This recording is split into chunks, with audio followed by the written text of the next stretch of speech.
All right, I think we're live.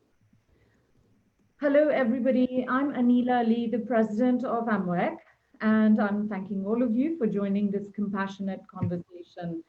Today, we're joined by an esteemed group of leaders from faith community, civil rights, advocacy groups, law enforcement, elected leaders, and educators. Our panelists are Mayor of Artesia, Ali Sajjad, former Chief of LAPD, Mike Downing, San Diego Harbor Police Chief, Mark Stainbrook, Ms. Chiling Tong, CEO and President ACE and Chairwoman International Leadership Foundation, Shelly Krajacic, National Education Association, board member and an educator, Rabbi Peter Levi from the Anti-Defamation League, Ms. Donna Thomas, LA public school teacher and advocate for education and children. From the FBI, we have Special Agent in Charge, Amir Ehsaei, LAPD Assistant Chief, Robert Arcos, Director of Office of Operations, and somewhere during the conversation, we're going to be having Honorable Congresswoman Sheila Jackson-Lee joining us from Washington, D.C. As maternal pillars of society with unique perspectives and skills, we, the women, are being called to take on the challenge of tackling bigotry and profiling in our community. We understand there's no one way to dive into this topic. There's no such thing as a quick tip or foolproof advice, but when it comes to discussing the complexities of this topic, there are better ways to go about it. And that is through conversations like this, compassionate conversations. Today, we've come together to share our personal experiences from the work that we do, best practices about how to understand each other, talk across racial, religious, political, and cultural differences, and to have insights to help forge a greater sense of solidarity, social cohesion, and to bridge the divides and the differences. Our differences are not natural or static. The truth is that they are socially constructed. I quote, we are, as a society, determine which differences are apparently important, and they constantly shifting. We think racial differences are natural and inevitable. They're not. I want to share a personal story of profiling from my life today. It is an example for my children and the thousands of students that I have taught. And it's that when we're faced with challenges, we've got to rise to the occasion, and we can overcome them by finding creative and positive solutions to these very genuine problems. I'd become a naturalized citizen shortly after September 11 terrorist attacks on our nation. Soon, I found myself and my family being stopped at the US border crossings. Ali family disembarked from the aircraft is what we used to hear often, coming in from England, Pakistan, Turkey, as we were a young family and we wanted to travel. I was getting profiled. I knew that because of my Pakistani origins, as was told to me by one of the immigration officers at the LAX. I noticed that I was not alone and that I was part of hundreds of thousands of other individuals with no connections to extremist groups who were generating some false database matches and diverting the law enforcement resources, at the same time unnecessarily targeting Muslim Americans. To tackle this discriminatory profiling done in the name of national security, I blogged. I contacted the Asian American Law Caucus, and they put me in touch with the NYU, New York University School of Law. I partnered with a Jordanian American, Zuhair Mahdi, to make a documentary on our personal profiling encounters. The film was produced in conjunction with NYU's Human Rights and Global Justice Department. The film and the activism around it pushed the Department of Homeland Security to develop what was called the TRIP program, which allowed frequent travelers like me and my family to get a redress number attached to their flight reservation to avoid false match screenings. Millions of citizens have benefited from that program. Now you hear Global Entry and Clear, which have made life much, much easier for all of us. That was my struggle, which lasted over a decade. I end my introduction by asking all of my esteemed panelists to think about two things. How do we build relationships across our lines of division? And instead of left or right, left is right and right is wrong, or vice versa, how do we focus on rebuilding our future, a better future for all of us and our children? So with that, I start the first part of our conversation, and I'm going to ask each and every one of you to please introduce yourself and your organization and share some personal insights and perspectives about how we can do that. How can we rebuild our communities? How can we strengthen them? And I'm going to start with the Mayor of Artesia, Mayor Ali Sajjad. First of all, let me begin by saying a big thank you to you, Anila Ali. You've done absolutely a wonderful job when things and situations arise like this. You and your board have always stepped up to bring communities together, and especially the interfaith communities together. And this is one time and one occasion that you've really stepped up. Yes, we're having this call, but you've done actually a fantastic job when it comes to reaching out to communities. So thank you so much for doing that. Thank you. Second, I'll share with you here, my name is Ali Sajjad. I'm the mayor for the city of Artesia, and recently the events that have occurred, especially with the killing of George Floyd, we've held an interfaith candlelight vigil, and that has brought all the communities together. It was something of a message, of peaceful message, and the speakers at the candlelight vigil were across the faith, all faiths. I think that was a great message, and we were really, and that was one of the candlelight vigils in the entire region that was held. And I really encourage, doing those kind of things and those kind of activities where we can bring everyone together, regardless of the faith, religion. At the end of the day, we are all one human being. That is one big family that we are. The message that was given was, let's fight hate and racism through love and compassion. And that's the message I will carry on for this meeting as well. Let's fight hate and racism through love and compassion. So that is one thing that we did. And another thing that we are looking at here in the city of Artesia is how we can look at our budget and how we can invest into different communities and create those partnerships with our good law enforcement people who have done such a great job to protect our city, but at the same time, investing into communities and making sure there's a good partnership with communities and law enforcement. So that's a couple of things that, like you said, Anila. So those are the two things that one we have done and one we continue to do. With that, once again, thank you very much for having me. Thank you, Mayor. I'm going to ask former Chief of LAPD, Mike Downing, to go next. Hi, good afternoon, everyone. Thank you, Anila. And I wanted to clarify, I was never the chief of LA. I was a deputy chief, although I was interim for about 3 weeks. So, but just to clarify, yeah, I'm looking forward to hearing from Bob Arcos and Mark Stainbrook, because they are really contemporary about this issue. As you know, I did 35 years with the Los Angeles Police Department, and I ran our Counterterrorism and Special Operations Bureau for 10 of those years, and I've been retired for 3.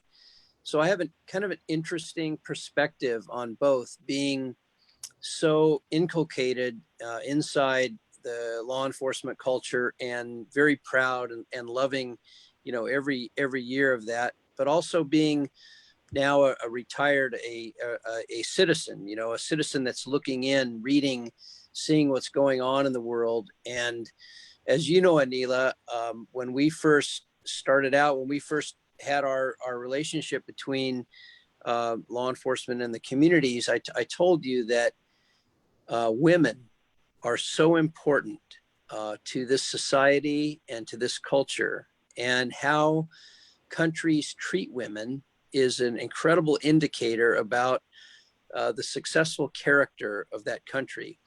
And I must say, I just really praise you and your organization for stepping up so long ago and taking on these very challenging times. As you know, my philosophy was about empowering people, leveraging community resources, solving community problems so that we can help build trust between communities and law enforcement. And as you can see, you know, going through the 92 riots and watching what happened more recently, trust is so fragile, and you can build all the relationships that you want. You can solve all the problems that there are, and you can put a lot of credits in the bank in terms of, you know, showing communities that we really do care, and that the primary principle of police are the people and people are the police is a principle that we believe in totally. And the authority for law enforcement to police comes from the people. So if a fraction of the people don't believe in the legitimacy of law enforcement, there's a problem. So that's what we're dealing with now. And for example, in Seattle, I'm in Seattle right now, and not too far from, you know, what they're calling the city of Chaz. And that's not working. It's you know, it's anarchy. We need law enforcement today. And I think that from my perspective, when you compare law enforcement from 50, 30, 20, even 10 years ago, there's been so much improvement. And we all recognize that nothing can be in final form. It always has to evolve. It always has to continue to improve. We always have to listen to communities, to what they say, and take it to heart and try to work toward that common good. You know, I know that one of our frustrations in law enforcement when I was there, and I see it today and in seeing how the police leaders across America are dealing with it, is that they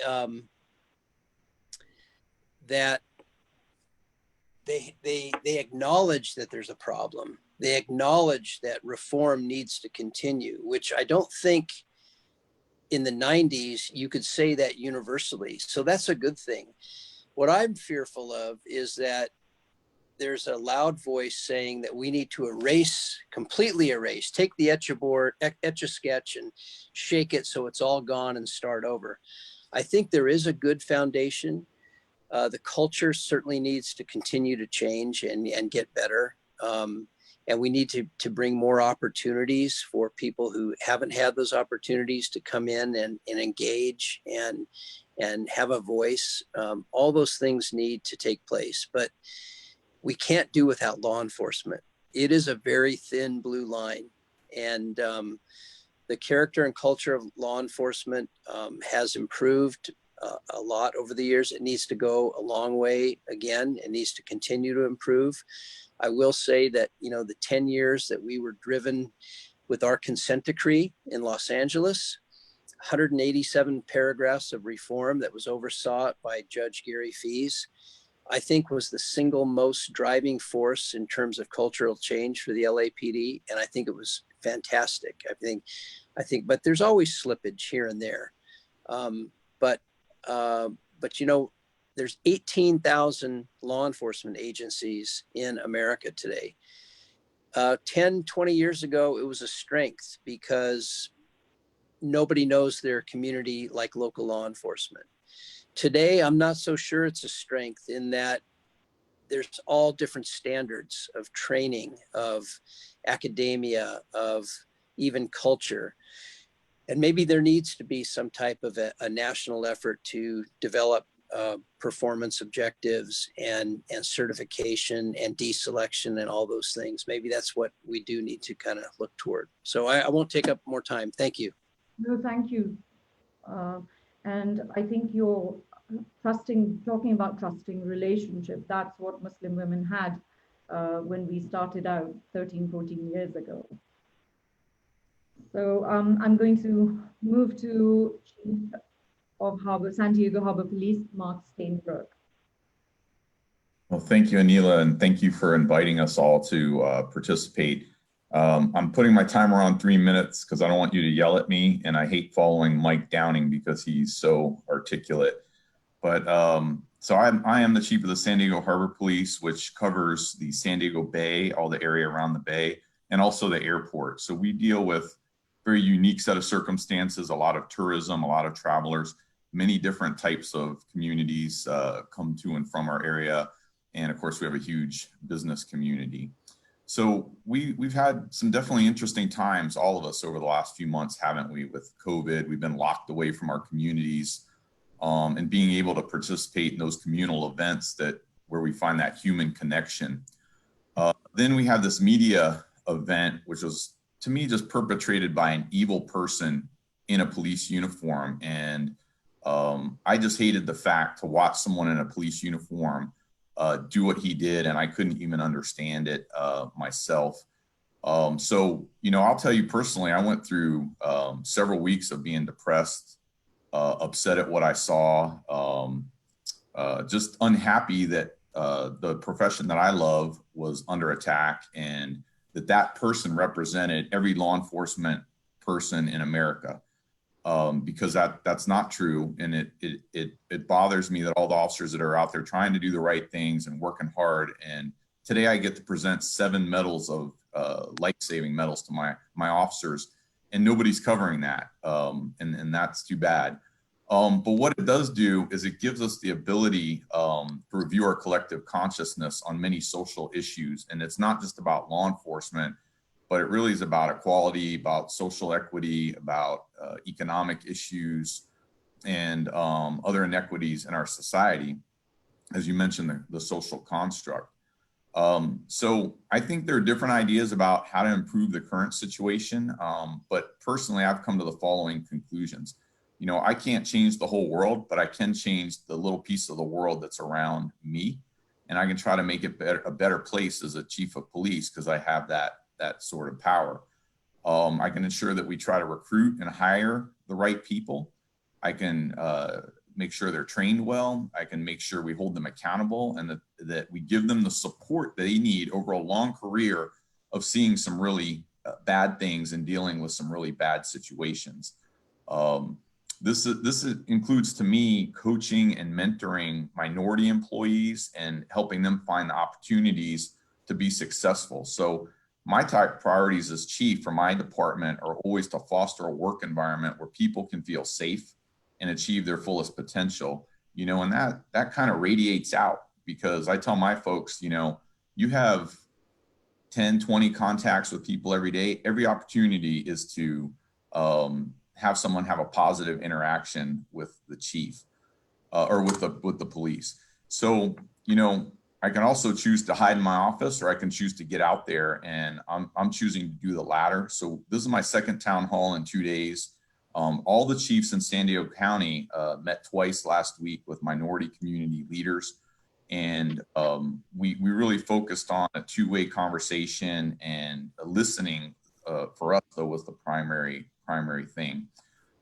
Just on a very tangible level, because I think this is important. In San Diego County, we all work together, and we try to be consistent across the county with the 18 police departments here. So together, we decided to discontinue the carotid restraint, which is commonly known as a chokehold. I think that helped in terms of it was a barrier to communication with some of our communities. We instituted, and this was being worked on much before any of these incidents happened, but we had been working on a de-escalation philosophy, and we'd already been practicing de-escalation techniques and training, but that philosophy restated our commitment to the sanctity of human life, and we're reinforcing training on intercultural communications and diversity, inherent bias, and excited delirium, which is a whole nother subject, but I think that's something that the general public doesn't understand, where we get a lot of in-custody deaths, but our officers are specifically trained to do exactly the opposite of what was done in Minneapolis. So we're reinforcing all of that. And then we're reinforcing the duty that an officer has to step in and intercede when another officer's intentionally or unintentionally violating any one of our policies and making sure that gets reported. So we're doing a lot of work down here. I've gone over my time, and I just want to thank you again for having us all. Thank you, Chief, for your insight. Ms. Chiling Tong, President, ACE National and International Leadership Foundation, founder and chairwoman.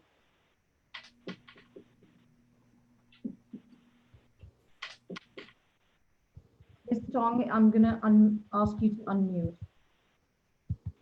Great, thank you. Thank you, Anila. During this challenging times, we hope that you're all well. And we want to thank Anila for putting this together. I already learned a lot for the past 30 minutes, and I'm really looking forward to hearing from other speakers. For National ACE, we have been taking action and work closely with Congress and administration to help Asian American business owners to overcome their business challenges and begin to recover from the huge impact coronavirus pandemic has had on their business. And we have been working closely with Hispanic Chamber of Commerce and Black Chamber of Commerce. Of course, like everybody, we share the grief and anger over the tragic murder of George Floyd. But also, I understand, from other previous speakers, we also respect law and order, and we totally understand the situation. But it's very, very unfortunate. We do, as a minority, we do stand in solidarity with the Black community and also those who are peacefully protesting around the country, demanding action and justice for the killing of African Americans, unaddressed economic injustice in our community, racism that exists at all levels of our society. Our hearts break for the many business, especially minority-owned business, that have fallen victim to a few bad actors who have infiltrated overwhelming peaceful protest. Small business after coronavirus, about 60% of the Chinese restaurants ceased operation, and they may not be recovered. And think about what happened and the riots and also the all kind of violence definitely hurt all their business too. So we feel our heartbroken when we saw those are operated by people of color, refugees and immigrants. We are that are on our country because they have been bringing tremendous value, and they are active, productive participants in their communities. We feel when our businesses are successful, our communities are successful. So we are talking about social justice, and also we are talking about the empowerment, economical empowerment.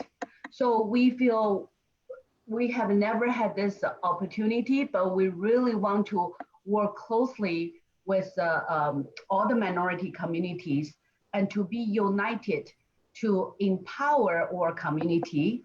And we as a national ACE, we remain steadfast in our mission to build up our communities of color and to strive for a more equitable, just system that is inclusive of underrepresented communities. So Anila, thank you so much again to bring everybody together. And I'm really looking forward to work with you and also other minority organizations and the business community. Thank you. Thank you, Ms. Tong, for all that you do for minority women. Next, I'm going to ask Rabbi Peter Levi from Anti-Defamation League to share some comments. Thank you, Anila. And it's always wonderful to partner with you yet once again for all the great work that you do, as well as everyone on our panel here today. So I'm Peter Levy. I'm the Regional Director for the Anti-Defamation League, the ADL in Orange County and Long Beach. which is a 107-year-old anti-hate organization that fights hate a zillion different ways. I also happen to be the president of the board of rabbis, so I got the civil rights part going. I got the religious part going. I used to be a high school teacher and a lecturer at a college. I got that education piece going, and I do all of those. In fact, I think we need all of that to fight hatred, bigotry, racism in individuals, because no one is born a bigot, as well as systemic discrimination and racism, which requires policy. You know, the simple answer that you put out there for us, Anila, is, you know, what can we do? We got to talk about it. We got to learn and educate, and we also got to, you know, work with local advocacy organizations and activist organizations to drive policy. And just sort of briefly a little bit more on each of those. You know, talking about it is so key, but all of us, I'm going to even guess that everyone who's Facebook living in with us might not be the crowd that needs to talk about it as much as the people who aren't with us. It's easy to talk to the choir. And Anila, when we get together and do this, we bring the like-minded folks who are really open to going on this journey, doing the work and making it happen. But we're touching a teeny fraction of a % of the population. So how do we get these conversations out there elsewhere? We have to learn how to talk about race. Now, when I talk to people of color in the community, they spent their entire lives talking about race. When I talk to white people never talk about what it means to be white and white as a race. It is not part of the conversation. In fact, it's instilled over and over again that that's sort of what's normal. We don't have sincere conversations about privilege on a systemic level, on what it means to walk down the street as male, as white, or in my case, also extremely good looking. You know, so we need a little humor sometimes, but actually that wasn't a joke. But these are like conversations that we are not having, and we have not really put them out there in our greater communities, enable people and give them the tools to have these conversations, which is so essential. You know, that's one. So learning and educating, right? No one's born a bigot, so it's learned somewhere. How can we help them unlearn it?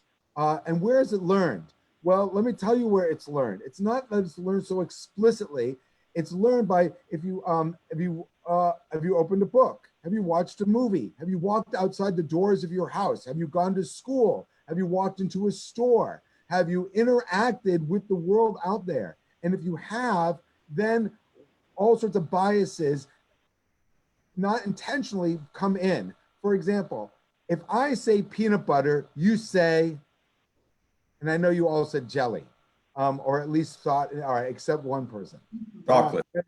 But we get these associations out there, and it's not that we make a deliberate or conscious choice. This is what we learn from our society, right? And there's a technical term for it. It's called implicit bias. Bias is universal. We all have it. But if we can't educate about how there are unhealthy biases that are out there, be them based on gender, right, about the role for men and women in society, or race, or religion, or what it means to be an American, or what it means to be a man. Even the whole question itself has so much baggage that comes with it. You know, if we don't recognize that there are just biases that are part of society, then we can't disrupt the unhealthy ones. And that's where the education comes in. But let's also look at how policy and what we have to drive. So, you know, I just want to respectfully differ, you know, to what we already heard.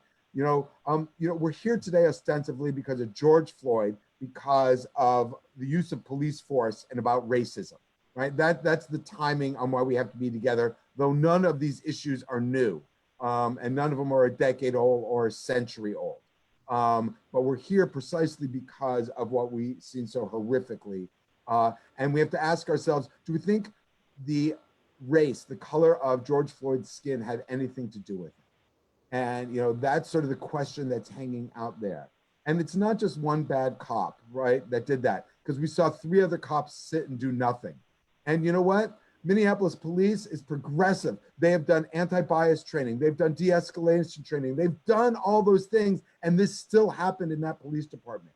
So the question becomes much deeper. What is the culture going on? And this is not just in law enforcement. What's the culture in our schools, in our society, in our boardrooms, in our bedrooms, in our schools that's going on that enables people just to be indifferent, to do nothing, to support their group, whatever their group is. Is it male? Is it white? Is it law enforcement? You know, that we such that we don't step in. So these are the issues. So yeah, we need policy to really address systemic issues in terms of racial justice, in terms of housing justice, in terms of economic justice, in terms of education justice. You know, if justice means everyone getting what they need, right? We got a lot of justice issues across the board that we need to address. They have to be addressed at policy level, but they also have to be addressed in having education and conversations in the right areas. And I can go on forever, but I'm more anxious for the conversation. Thank you, Rabbi Levi. And, you know, I do believe that everything starts with education and it ends with education. So with that, I will ask Shelly Krajacic from the National Education Association to share her insight, and do introduce yourself, because now you're on the spot, educators. Thank you very much, Anila. I made a note that the rabbi led perfectly into what I need to say. As I said, I'm Shelly Krajacic. I'm an executive officer with the National Education Association. I have the privilege of honor of representing over 3 million public school educators from across the nation. And we literally have a member of the National Education Association who lives in every single congressional district.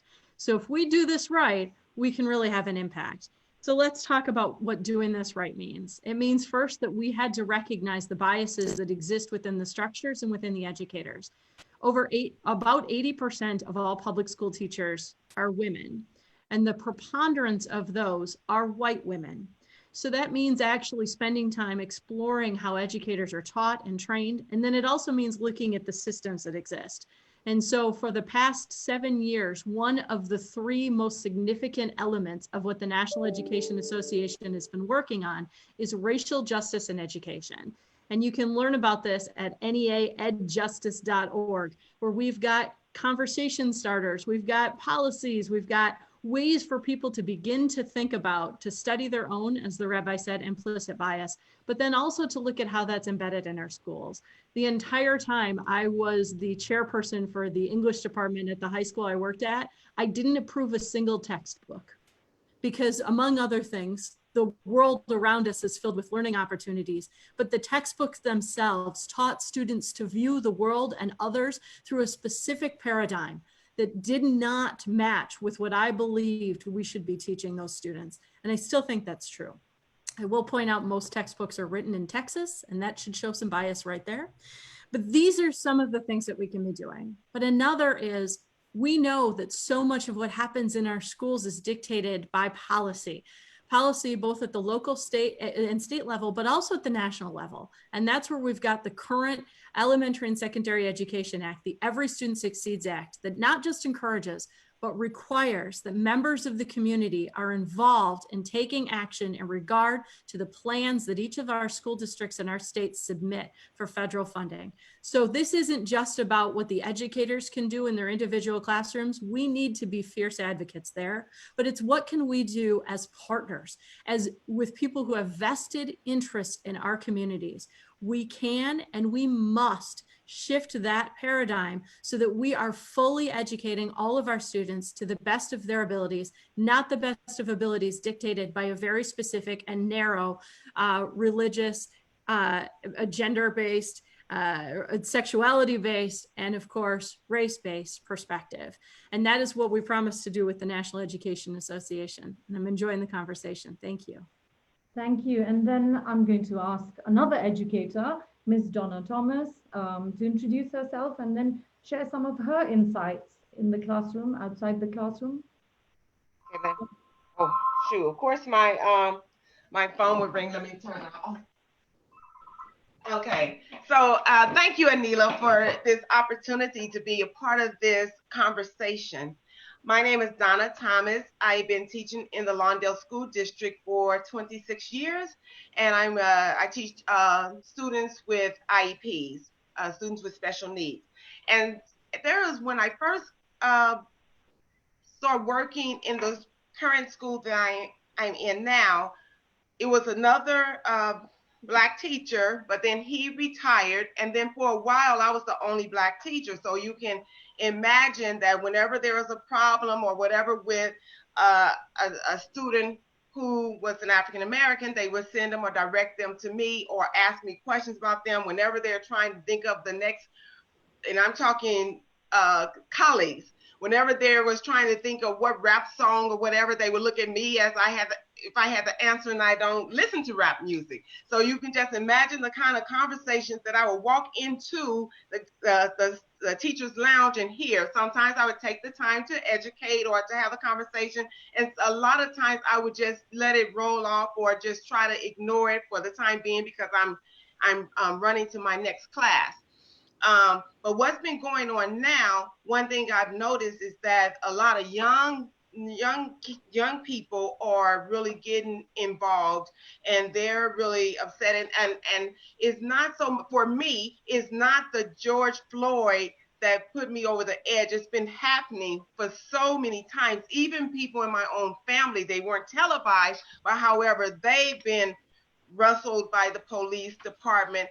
And in my community is almost, we feel, should we, if something happened, should we call the police? Should that be our first call that we should make? We're afraid to call the police. But I'm so happy to have some officers on this panel right here.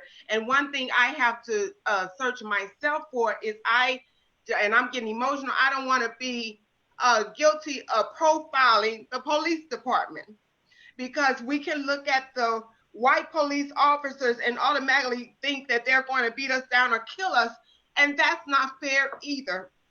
And so part of this is the education. Part of this is having a conversation with those of different backgrounds or whatever, because we will find out that most of us are striving for the same purpose. And so I appreciate conversations like this.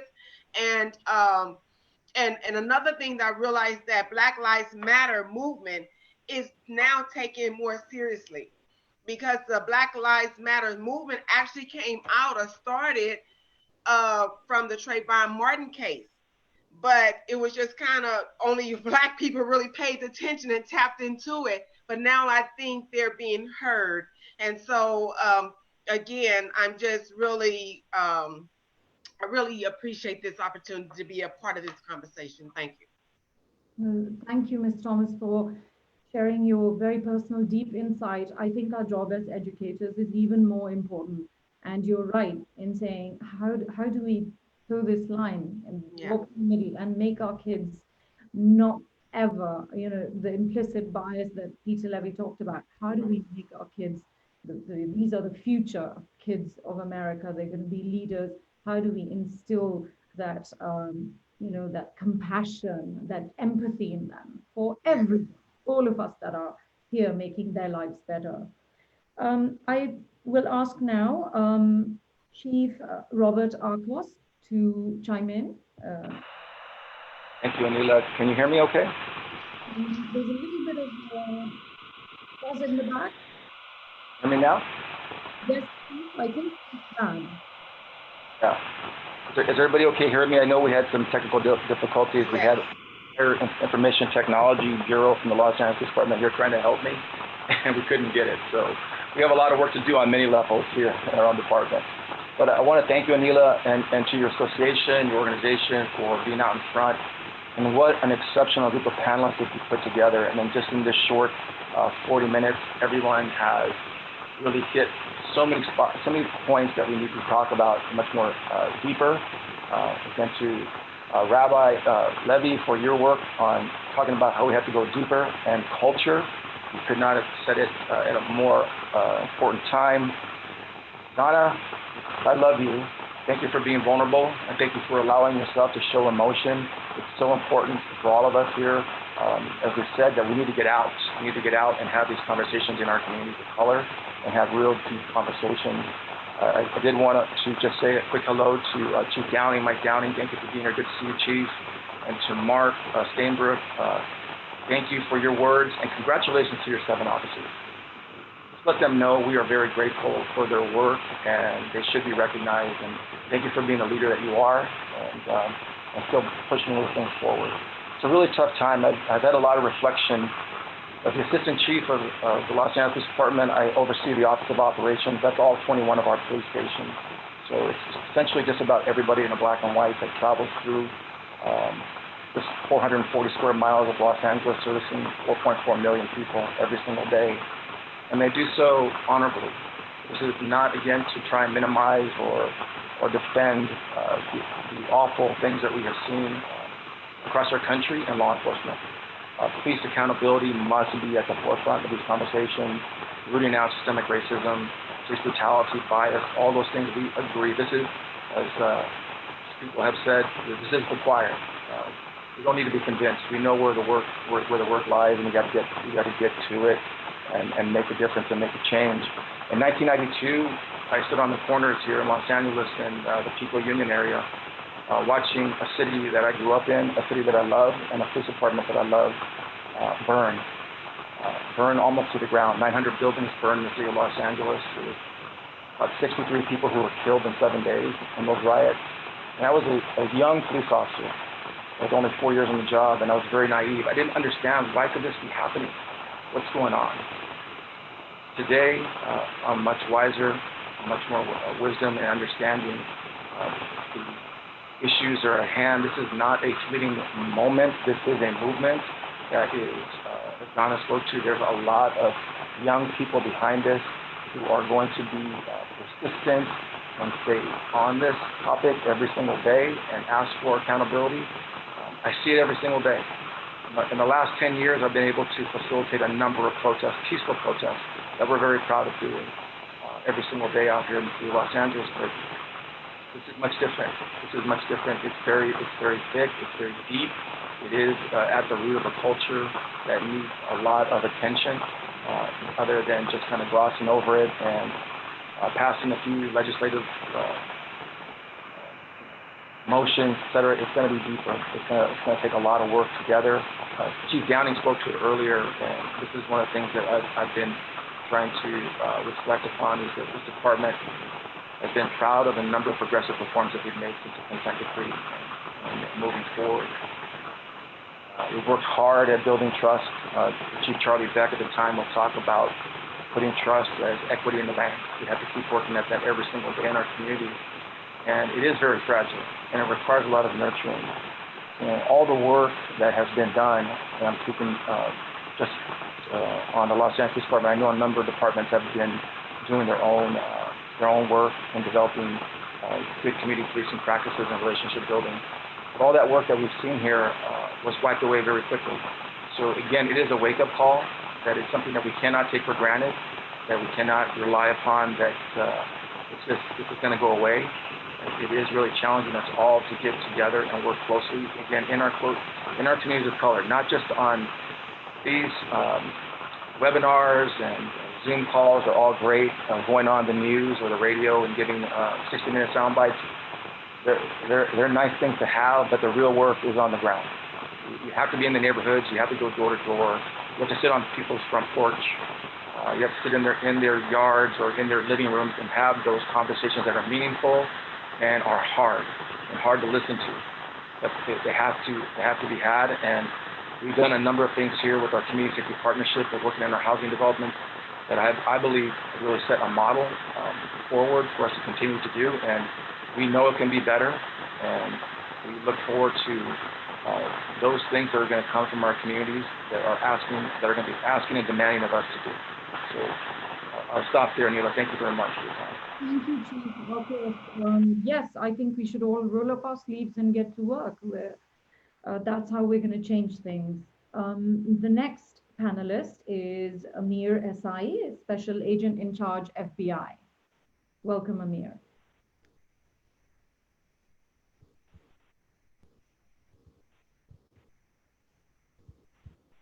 Amir, we're not able to hear you. Could you turn up the audio, please? How about now, Anila?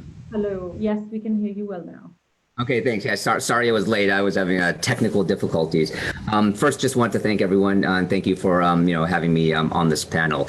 Just a quick background of myself. I was actually born in Iran, came here to the United States when I was really young. I've been with the FBI for 7 years now, and I am the special agent in charge of counterterrorism and our crisis response components here in the FBI Los Angeles field office. So, just I guess real quick, to answer the question on rebuilding communities and strengthening them, I think, from our perspective, it's kind of twofold how we look at it. One is kind of on the external side, what are we doing externally? And we have a lot of programs that we try to incorporate to go out there and talk to the community. And I think it kind of boils down to what everyone has said is just building trust with the community. And I think how do you do that? We found the most effective way is just getting out there and talking to people. I think Ms. Thomas said, which I think she's absolutely correct, is people are afraid of law enforcement. What we found is even folks who are friendly and pro law enforcement are afraid of sometimes having interaction with law enforcement. And I think that the more we get out there to go out in schools, so like from the FBI, we have programs where we go to elementary schools, middle schools, and high schools to talk to kids. More importantly, invite their parents and talk to them so they can see who we are. We as law enforcement, we're members of the community, we're fathers, we're mothers, we're coaches, we are members of the community, and it's sort of having those external conversations so they learn more about us, and we're there to listen and learn about concerns. Obviously, we have multiple academies for business, religious, civic, and community leaders. Again, just so there's that conversation, so we get to know each other, we get to understand each other. We really want to show a level of transparency and accountability. And what I find actually what's most useful for us, I think from law enforcement, is not going to friendly venues. It's really going to communities and venues that are skeptical of law enforcement and what we do, and letting them see how we do things. This is why we do things. And we absolutely want to know when something is done wrong and something is not done appropriately. We need to be held accountable, and we want to know that. So we have a whole diversity and inclusion group that's been, especially recently, reaching out to the different communities, because what we found is, the recent events have affected all the communities in different ways.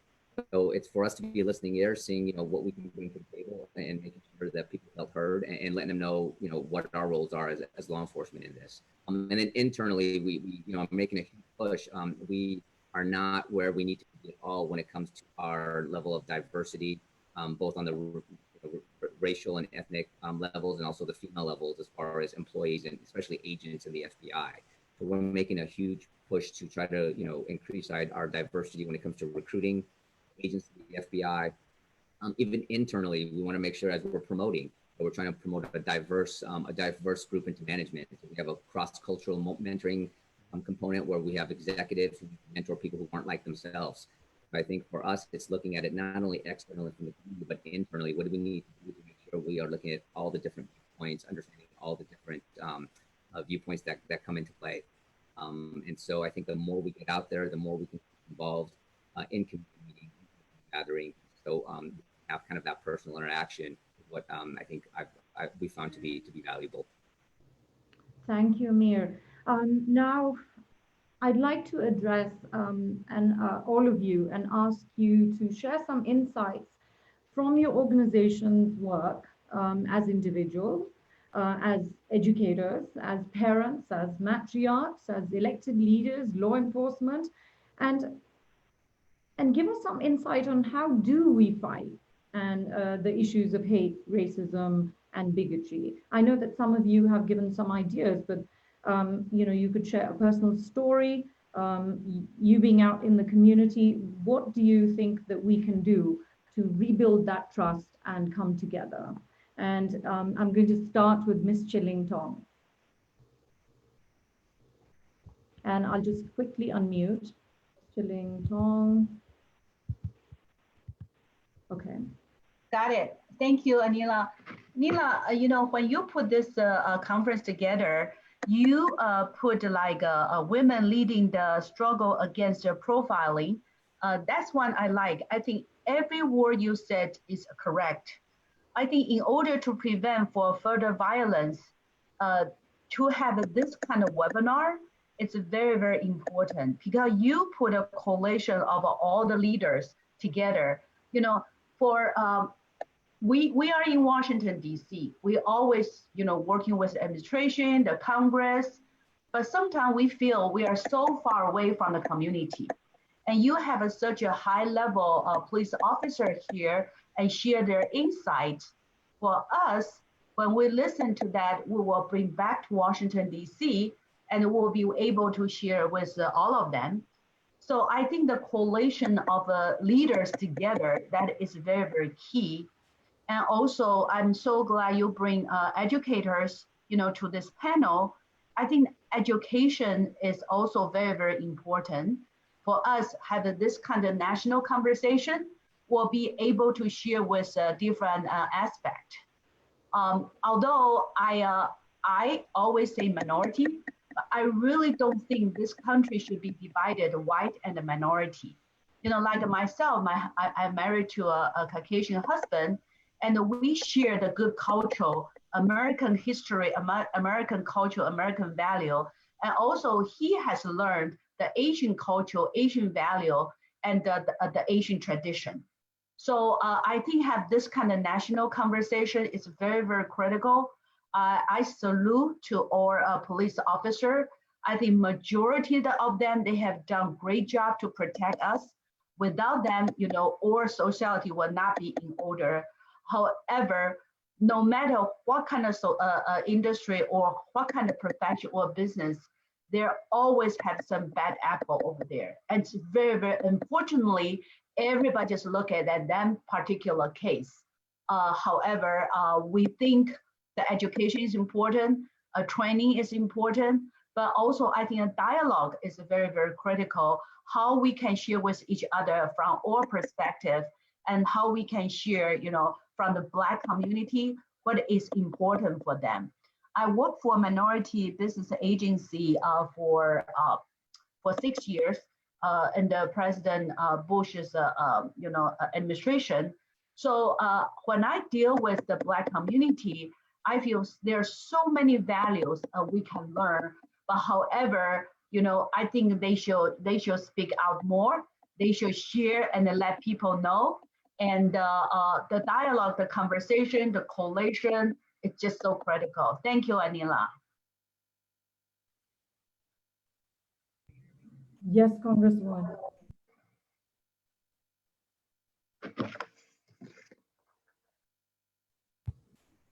Sorry, our Congresswoman is going to call us back. I'm going to ask Shelly Krajacic to share some of her insights. And all right, Shelly. It sounds great. Thank you very much. And I think as Chiling said, we've all kind of shared a little bit that we think we can do. But two pieces I want to share specifically from an educator's perspective is, one, we have to be intentional in conversations about race specifically. A lot of times people say, oh, well, that's a class thing, or that's you've got to be intentional in conversations about race, and you've got to be uncomfortable in order to grow and to change. And so I'm not going to make it a happy, pleasant conversation for you. We're going to talk about race very seriously and very explicitly. And we're going to have those conversations because we have to, in order to do right by our students of color, or at least do better, because we have failed them so far in the history of this nation. And the second thing I want to say is, you are never too young to start having conversations about race. Anila, I know, because you told me about your book, and then I went and researched it while we were talking. I cannot wait to read it to my daughter, the I Am Not a book. I just ordered Anti-Racist Baby for my child, written by the fabulous authors of Stamped from the Beginning. And I want my daughter, who I know already is growing up in a place of privilege, to learn from the beginning. And as I've said to you before, I put her in the arms of as many people as I can, so she knows different smells, different colors, different religions, different everything. I want her to experience the world. So before she's even 2, she just has this open understanding. And I think that's important, because a lot of conversations when I have with educators, they say, oh, well, I teach early childhood. And it's like, some of these ideas are already being planted in them, whether it's on purpose as I do think some of it is, not all of it's unintentional, or whether it is unintentional because of what they're taking in media or from parents and family or just from their surroundings. As a friend of mine says, think about your day. When you get up in the morning and you get to work or get to school or get to whatever you do, are there police there? Are there boarded up buildings there? Do you take a bus? Do you own your own car? Just start to think about some of the simple things you do every morning, and that helps you better understand the lived realities and lived experiences of those that don't have your life. And that's what we need to be doing every day with every child that I interact with. Absolutely. And you're very right. As an educator, I found it really hard to talk about, being a Muslim in a classroom and then, having a conversation about that, being Pakistani origin. And that's one of the reasons why I wrote that interfaith book with my colleagues. So I'll be happy to share that. We have Congresswoman Sheila Jackson-Lee, Honorable Congresswoman, is joining us from Washington, D.C. And here are, Congresswoman, you are on our webinar. I'm delighted. Thank you so very much, Ms. Ali, and thank you for the friendship. Thank you for the gathering of Muslim women.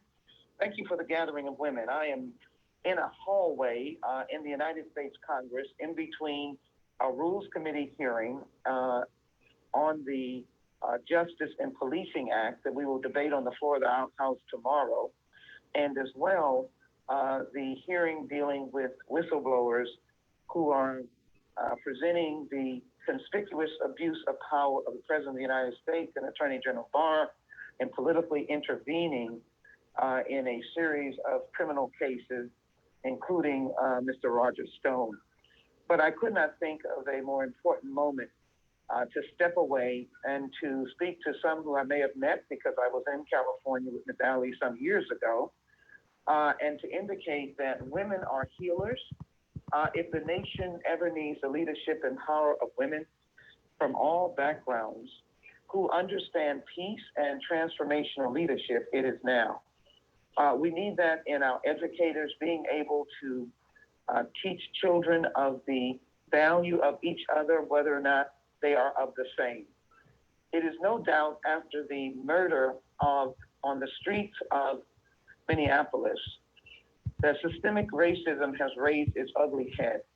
It has particularly raised its ugly head in this instance with African Americans, but with the Muslim ban and the stigma on Muslims that this administration has evidenced, the attack on immigrants, the stereotyping of the Muslim community.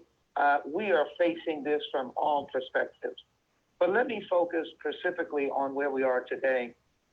We are grappling with the systemic racism against African Americans and the unequal treatment of that community by law enforcement. The predominant number of stops in America, even though we are only 13% of the population, police stop are African Americans, over 50% mostly African American men. Over the last couple of years, in particular with police interaction, there are African American men and women who have lost their lives. Breonna Taylor, Sandra Bland in particular, and Pamela Turner in Houston, Texas, along with Tamir Rice, Walter Scott, Abdou Diallo, Michael Brown, among others, Tamir Rice under color of law, Rashard Brooks, and of course, George Floyd. George Floyd's family are individuals who grew up in my congressional district. We've spent the last couple of days together. I was privileged to be able to speak about George and his purpose in life, even in death, at his funeral. So this is very personal to me. And now we begin to move toward transformational changing that I would hope, no matter what our faith, what our background, that we could join together in one voice. And that is to change law enforcement from warrior to against any community to guardian. Guardian in Muslim community neighborhoods, guardian in Latinx community neighborhoods, guardian in impoverished neighborhoods, guardian in African American neighborhoods. We want police officers and first responders to go home to their families, as we want those of us who are African Americans to go home to our families. We want to stop burying boys that are 17 years old like Trayvon Martin, boys that are 12-year-olds like Tamir Rice. And for that, it is important that those of you who are gathered provide strong support and advocacy for H.R. 7120, the George Floyd Justice and Policing Act that I was privileged to be able to name the first bill after George Floyd, and then this amendment was adopted to name it after this bill. We're delighted to work with the Congressional Black Caucus, of which I'm a member, and a fellow Californian for you all, the Honorable Karen Bass, embraced by the Judiciary Committee. But the only change that's going to come is going to be the change that comes in America and the people of America. And voices like yours as women to be able to say enough is enough.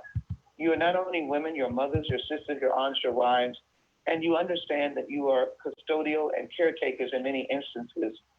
Show that to this nation, show that to communities. Meet with your law enforcement for them to be able to understand that it's not just federal laws that are trying to change their behavior, but you want to change their hearts. We have to stand on the grounds of constitutional responsibilities, the objection to denying civil rights, and do this by federal law. But local communities can do this by meeting with police to understand that this is not acceptable behavior in our communities. So I want to congratulate this effort. I also commend you to supporting making Juneteenth, which is the day that slaves were freed in 1865, 2 years after the Emancipation Proclamation, and the only holiday that would connote the bondage that African Americans experienced here in the United States. That is H.R. 7232. And then one that is crucial, that is really important to me, H.R. 40, which is a commission to develop reparations and proposals, which I think everyone understands. If you've been in bondage for more than 200 years, you've never been compensated to the extent of your own work at that time. You don't have life insurance, you don't have workman's comp, you don't have salaries. You had no wealth to pass down to your family. And now we suffer with the greatest disparities in this country in healthcare, education, and wealth, among others. It is important for the nation to take a moment and pause and look at how you end systemic racism so that every industry in the country impacts African Americans negatively. That goes to how we heal. That goes to how we are able to interact with each other. And that goes with the importance of how women who are in the homes, who are in the schools, who are public officials, who are law enforcement officers, can be leaders for tranquility and peace. We can touch the hearts of those whose hearts are hardened. We can provide the laws here in the United States Congress, but women can be about touching the hearts. America has to show the world that democracy is not on paper, that the Bill of Rights is not on paper. They are living, breathing documents. So we collectively, as I did, must stand against Muslim bans, discrimination against immigrants. We must stand for the permanent status of DACA students, giving them access to citizenship. Even though the Supreme Court has given a delay, we must pass legislation that gives them outright access to citizenship. We must stop the detention centers, stop the building of the wall, and create a harmonious community where we can show that the American experiment of all of us living together under a democratic process of democracy, a flag that loves us all, that is the role, I believe, that all of us must accept the challenge. And I congratulate each and every one of you that are there.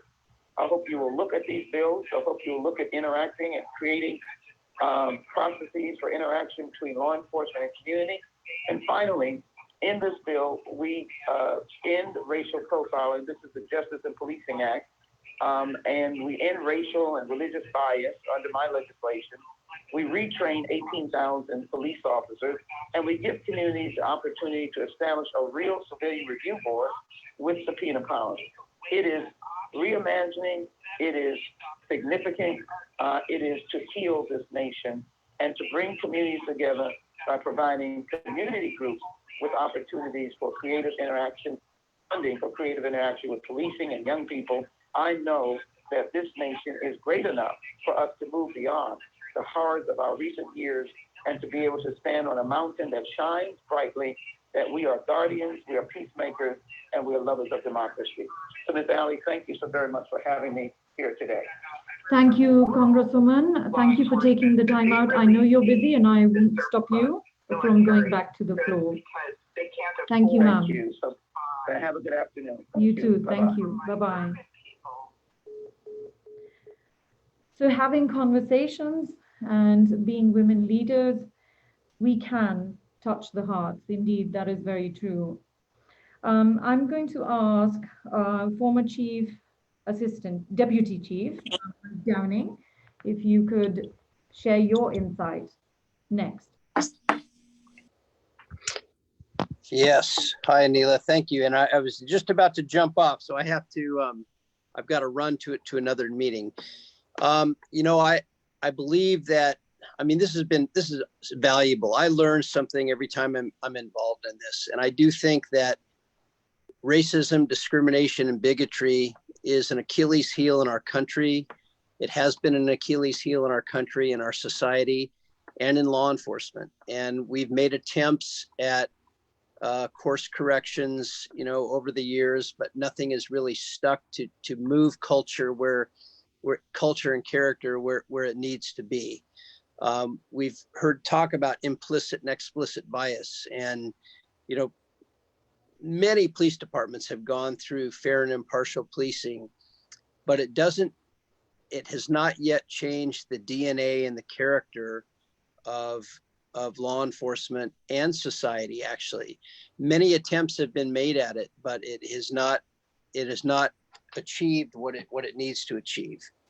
So you not only need to press on and continue those training, but the leadership, it's so important because it comes down from the top. And I think there's a lot of, I don't think you'll ever hear, I know Bobby Arcos and Mark Stainbrook can't say this, but I can because I'm no longer with law enforcement, that political leadership, whether it be on the national level, regional level, or local level, has an impact on how this is expressed, how this idea of explicit and implicit bias is expressed. Explicit bias, we know what that is because we see it, we can shut it down, we can correct it. Implicit bias, everybody has bias, and there has to be a way so that decision-making and implicit bias can never intersect. And the political leadership in our country has kind of taken, in my view, has taken the pressure cooker lid off and allowed those with views of bigotry, discrimination, and racism to boil up. I think we've seen it in the white supremacy adversarial circle. We've seen it in the Boogaloo movement, the Antifa movement, the anarchist movement. We've seen this bubble up, and it has to have strong leadership that it's going to exist. I have no doubt it's a very difficult thing to have a vision where it's completely free of society, but we have to have something enforceable that holds it down and holds it together. I always said that any act of racism, discrimination, or hate crime type of activity should be treated as we treat homicide cases. You pull out all the stops. You not only investigate all the elements of that homicide or that hate crime, but what the roots of that were, how to prevent it, how to move forward, what the future looks like, who's involved, how do you educate. I also wanted to make a comment about what the rabbi said, or I think it was the rabbi and maybe the Congresswoman as well, about this idea of warrior guardian. You know, police agencies, the way you maintain order in a perfect world is you have to inspire, educate. We've talked about education a lot, and protect those values like nothing else. That is the most important thing, so that you can mobilize, organize, and inspire communities to do that for you, to leverage those community resources. However, there are times when law enforcement, and I really don't like to use this word, but when law enforcement have to become almost soldiers for a period of time where they have to contain and control through an element of force. That's just the way our society is. It's a failure on our part when we get to that point, but it's going to happen. We have to have tools to do that because there are very bad people out there that prey on the innocent people, whether it be terrorists or organized crime or criminals. But hopefully 99.9% of the time, law enforcement can maintain order and harmony through inspiring education, mobilization, partnership, building trust, and put those credits in the bank. But it's not an either or. 99% of the time, yeah, absolutely. We want to be guardians. We want to, police organizations want to maintain order in that way. It's much more harmonious. But then there are times when you have to switch to that other role, but then you switch right back to that. I'll say this as well. We've talked about the militarization of police agencies. After 9/11, a lot of police agencies through grant funding were allowed to buy a lot of equipment, whether it be weapons or armored vehicles or Bearcats, etc. That capability and those Bearcat armored vehicle type things should only be used when they're needed. Never on a protest, never on a demonstration, never in a parade, ever. They should be hidden away. But when things go south, to protect the officer, to protect communities, they do need to be put into play. And when that is over, you put them right back in the shed and you hide them. It's just a function of policing. And I know it's a hard conversation. Some people don't want to hear that, but it's a reality in today's world. I worked terrorism for 10 years, and you have to have that capability. If you don't, you're going to be defeated.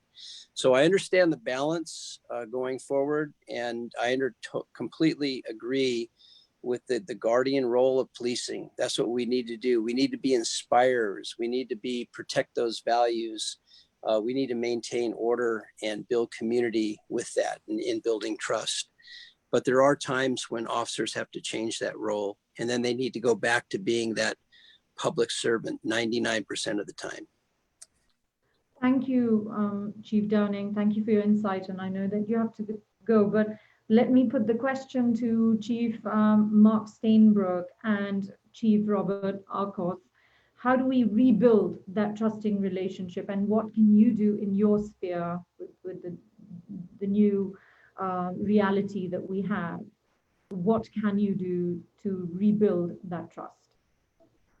So, well, first of all, we need like 10 hours for this conversation just to unpack all this stuff. There's just so much to unpack. But Donna, don't stereotype me, but I can quote rap songs and give you the, the who sang them and everything. So I think in the words of Rob Bass and DJ Easy Rock, it takes two to make a thing go right. It takes two to make it out of sight. So, that communication and getting to know each other. I mean, I think ADL always says it's hard to hate close up, because once you develop a relationship with somebody and you teach them, it's really hard. So I used to take people on ride-alongs, and I would kind of open their world up to what was my world, and do things with them. Like, if you see something happening, tell me. Like, if you see a car do something it shouldn't, tell me, and then we'll take care of it. And they would say, well, there's a car that just ran a red light. I said, okay, who's in it? I can't tell. I couldn't see. It was going fast. It's at night. I couldn't see. So, you show them what it's actually like to be a police officer, and they teach you what their perceptions are of police officers. So a lot of it is on us, and we have not done a good job in law enforcement about educating the public. The media, movies, and TV, I think it put unrealistic expectations on officers that we can shoot guns out of people's hands and defeat multiple suspects in hand-to-hand combat and get DNA and solve every crime. I mean, they're just not reasonable expectations, but we need to do a better job educating the public at what we can do, what we can't do, what our capabilities of the kind of average officer are. Another part of educating the public, and I'll give you some specific examples. My dispatchers, I talk to my dispatchers. They get calls from the general public.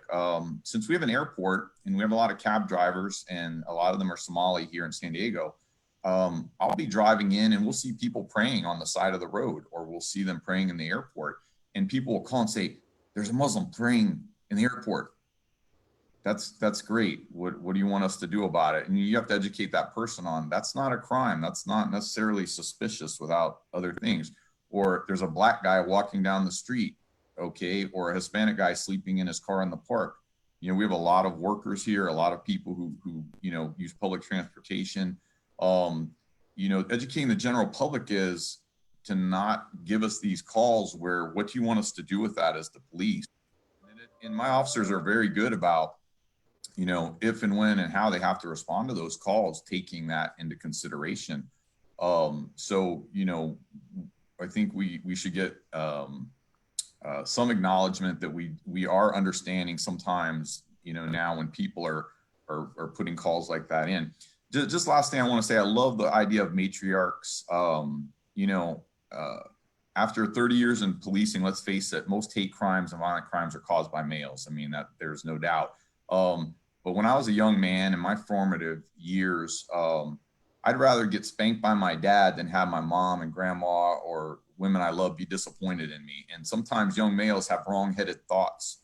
And so the impact that women play in young men's lives, and just by a word or a look can shut them down. I mean, it's so important, so important. I mean, all my teachers and my female family were such an influence on my life. So, you know, the way I met Anila was through when I worked for Mike Downing, community outreach to women's communities and the Muslim community, because, you know, we realized the impact that they had on, you know, all these different issues. So thanks again for that, Anila. It's great getting to meet you those 13 or 14 years ago and setting up things like this where we can develop these relationships. Thank you. Thank you. And I know your time is precious, so you can stay on or go to another meeting if you like, but we do have questions for you if you'd like to answer them later. But I think this is something that I want to share as a Muslim. I'm a woman, I'm a Muslim, I'm an educator, and you heard my story of struggle. That is when I did reach out to the excellent relationship that we had. I relied on that with law enforcement, working with Homeland Security at that time and saying, look, we have a genuine problem. I want to be on all the panels and I know what's happening. I'm being profiled. And so I took that initiative and I found there were millions of people like me that were profiled. So there's something to be said about trusting relationships and building those.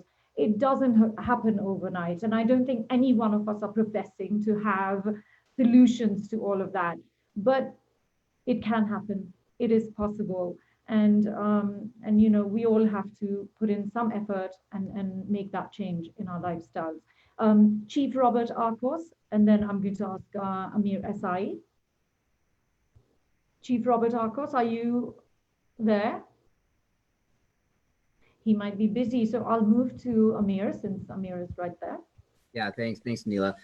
So I think it's just kind of, you know, what everyone has said, you know, what can we do? I think we all talked about initially. I think you just need to get in front of people and need to have that conversation, that interaction, and understanding it's okay if, you know, we're not going to all agree on everything, but it's having that respect and kind of understanding of what side, you know, or what position each person has and why that reasoning is, and trying to figure out where we can come to some common grounds.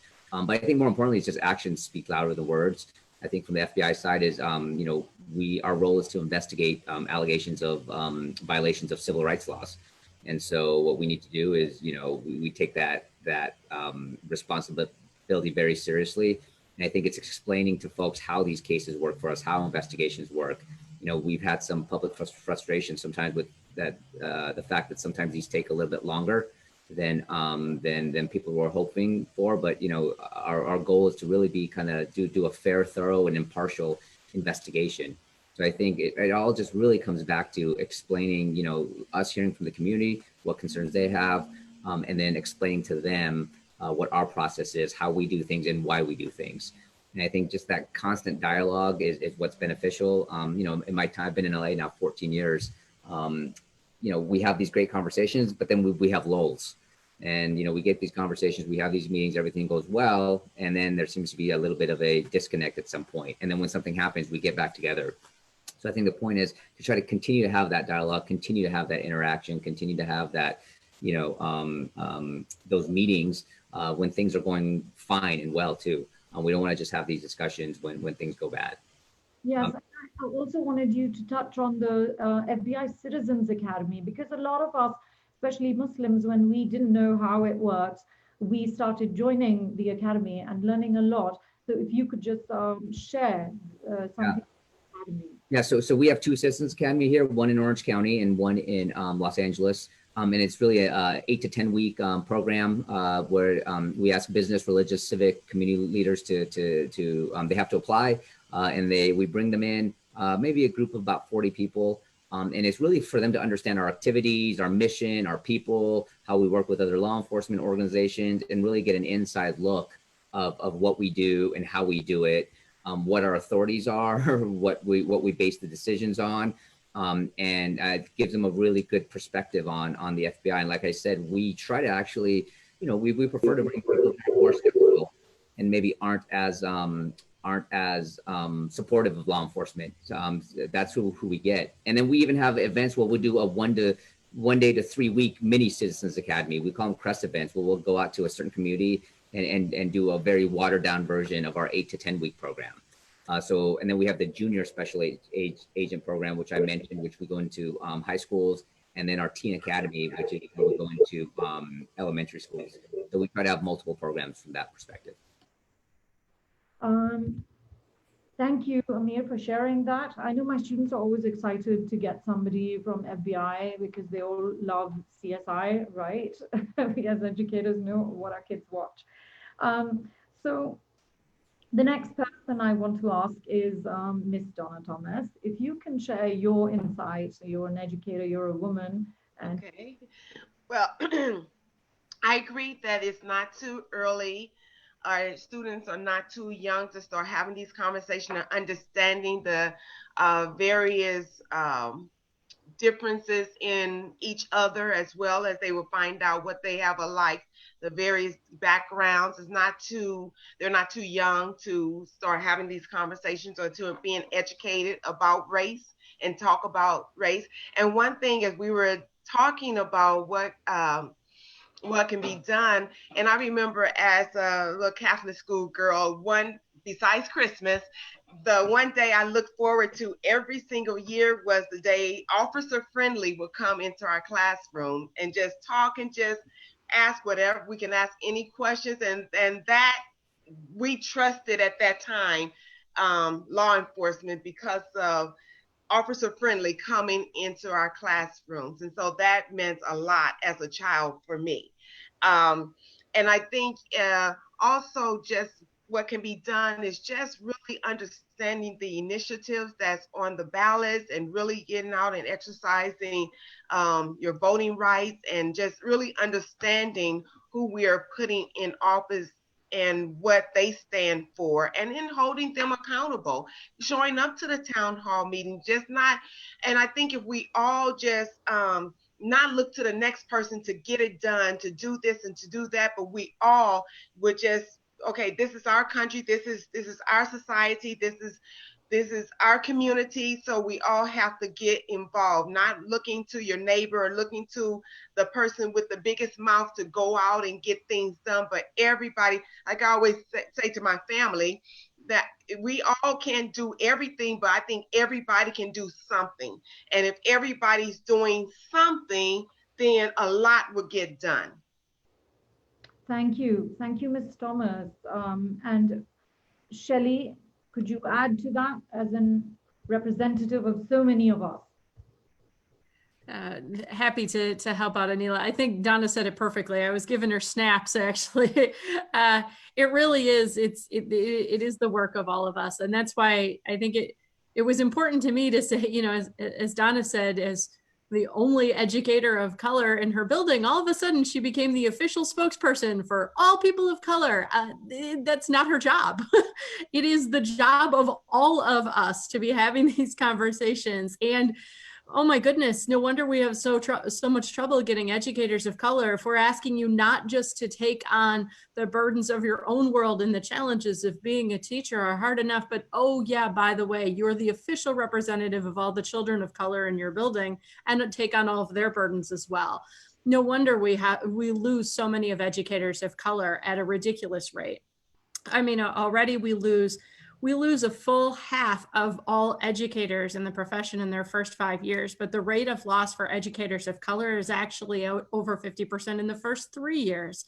And if we're asking them to take this burden on, so that's why I love the way so many of these panelists have said, it is the work of all of us in all of our communities and all of our spheres of influence. And it is super important that we're doing it in education. But I always say, if you're in line at the grocery store and you're waiting a long time, of course, not in the COVID times, you should not be and should be 6 feet apart. But once we solve that, start a conversation, talk to people, even learning about what's in their cart and coming to understand the way different people eat.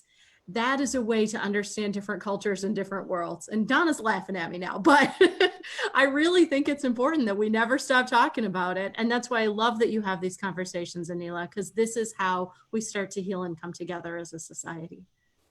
Well, thank you for being here and thank you for doing the work that you're doing for all of us and our children.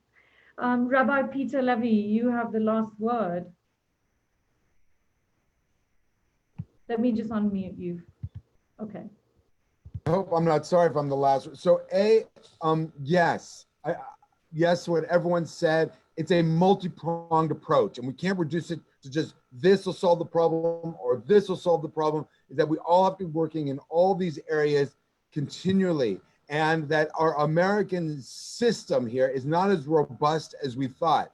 We need constant vigilance across the board and accountability in protecting everyone's rights across, our education system. Look, this COVID pandemic has opened up so many vulnerabilities we don't know. We realize the essential workers do not get paid an essential wage. We realize that our public schools, unfortunately, during virtual learning has been woefully inadequate compared to what our private schools have been able to deliver during this time.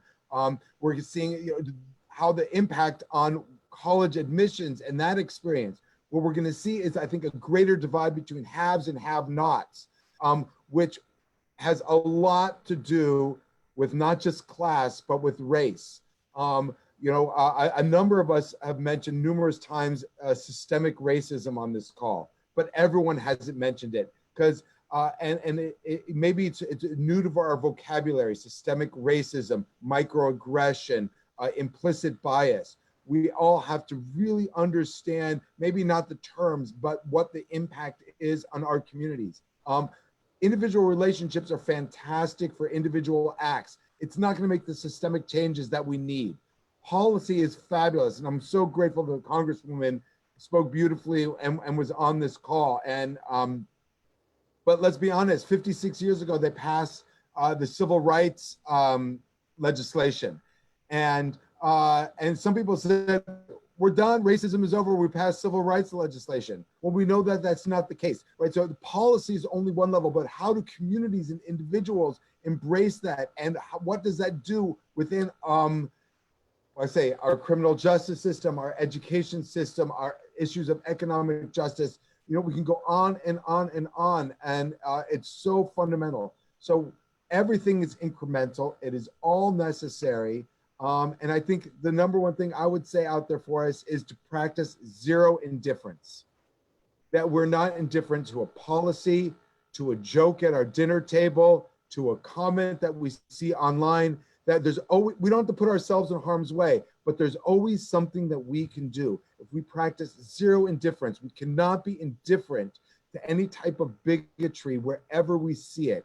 We cannot afford to do that. And that's within our law enforcement ranks, within our families, within our schools, certainly within the realms of our political conversation and rhetoric, but also online and in the mass media, right? We cannot be indifferent across the board. It's a huge effort, and but I'm awesome to see these partners. I'm looking for the other few million to join us.